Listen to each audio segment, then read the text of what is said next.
Hello everybody, welcome back to my YouTube channel. Today we'll be solving the second problem of Project Euler, which is about pan-digital products.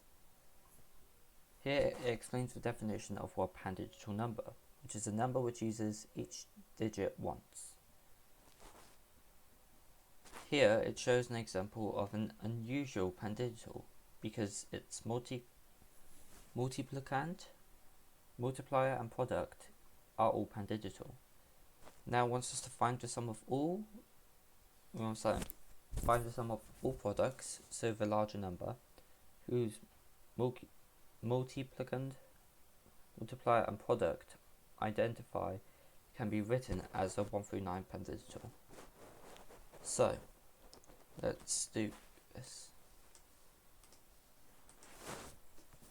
So first we need to find out if a number is pan-digital or not.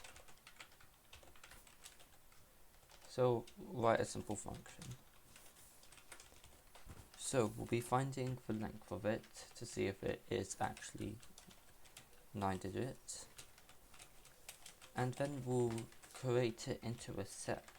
And a set cannot have any duplicates.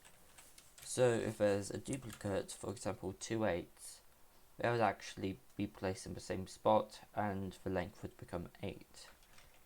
And it would detect that. Also, 0 should not be in our string.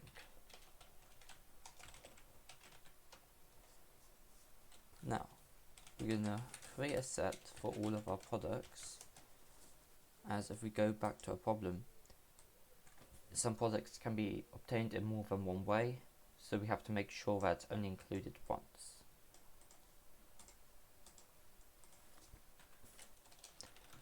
Now we'll have the multiplicand here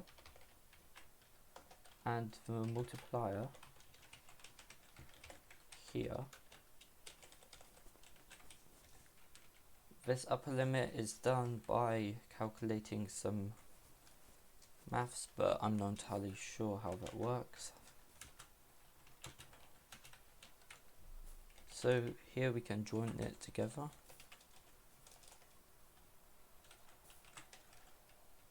And we'll save it in this variable called concatenated.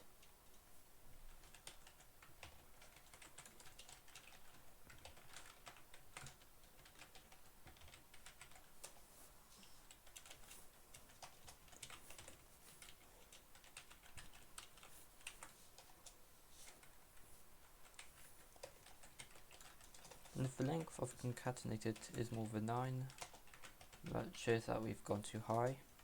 So we should break and not waste any computing power on this anymore.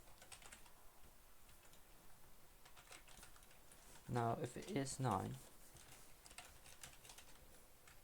and the concatenated is pan-digital,